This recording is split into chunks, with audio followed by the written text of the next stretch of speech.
Welcome to Advanblack's YouTube channel. I'm Steve. Today I'm going to show you a new product from Advanblack. It's something you guys have been waiting on for a while. I've had a ton of phone calls on it. It's a 17 and up chin spoiler for the Milwaukee 8 motors. There's not a whole lot to this. It's going to be a really quick video, but I just wanted to show it to you guys. We're actually going to move the camera over here because we already have it installed. If you've seen our chin spoilers in the past, the 14 and down have 2 bolts that hold it on. This just has 1, and it is a 13mm nut, and I'll get the camera in here so you guys can see it. So you've got the chin spoiler out here on the front, and you've got the nut and the bolt. The bolt runs actually through the centerpiece on the frame, just like the old chin spoiler hooked up.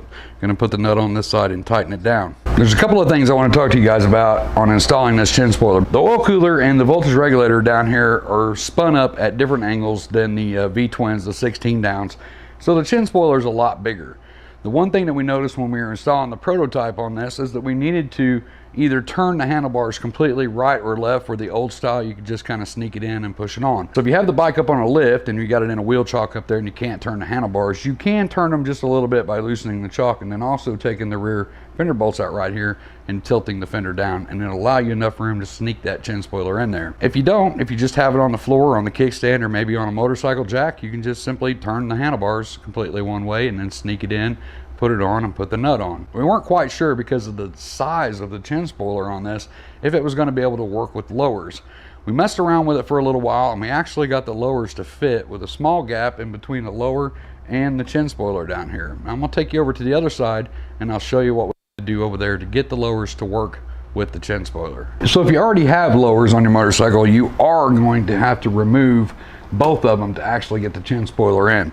So keep that in mind. You try to put the chin spoiler in, it's going to be too wide and it's going to hit your lowers. So go ahead and take your lowers off of the bike, put your chin spoiler on, and then put your lowers back on the crash bar. Now what we ended up having to do was go ahead and build the lowers exactly like how you want it, and where we would normally push and pull on this to adjust the back cap, get that cap adjusted, but then down at the bottom you can simply put the rubber strap on, put the bolt in, leave it loose, and kind of pull the bottom of the lower out, and you'll create enough gap, about a 1/2 inch in between the lowers and the chin spoiler. In the natural position that we had them in, it was actually touching the chin spoiler. But by just pulling it out just slightly, a 1/2 inch, you don't notice any difference in the way that it sets on the crash bar, but it's just enough to get you a good space in there where the chin spoiler doesn't touch the lower. So what you want to watch is right down here at the bottom of the lowers. Here's your chin spoiler and here's your lower.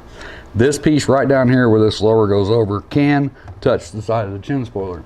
But if you loosen this strap right here that I was talking about, loosen that, take the lower and the strap together as one and pull it out, you can create a gap right here, tighten this back down. This rubber on this crash bar is not going to allow this to move back. So all you have to do is have a small gap in there where it's not touching and rubbing, or where it can vibrate and mess up the paint. So move the camera over here where you guys can see that the chin spoiler goes right to the edge of the oil cooler right here, and you do have enough room to run a 19-inch stock fender. So if you want to run the stock fender with a 21-inch wheel, it's going to be kind of tight in there. I would be careful, I would watch that. It's going to raise the fender up an inch with a 1-inch riser, so I don't know if you're going to really be getting into this down here. But if you run a wrap fender, which we also sell at Advanblack, with your 21, you won't have any problems whatsoever. We're going to take the bike out and walk around it and let you see it outside.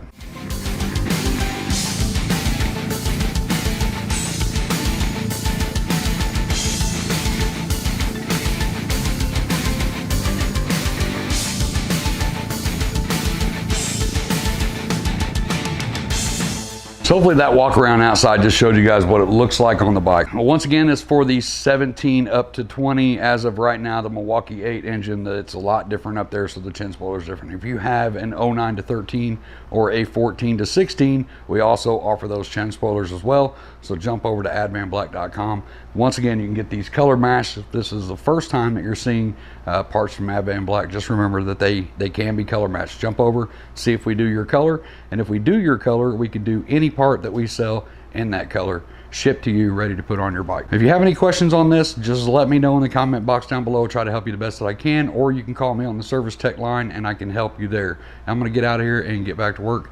Until next video, as always, be safe, keep your knees in the breeze.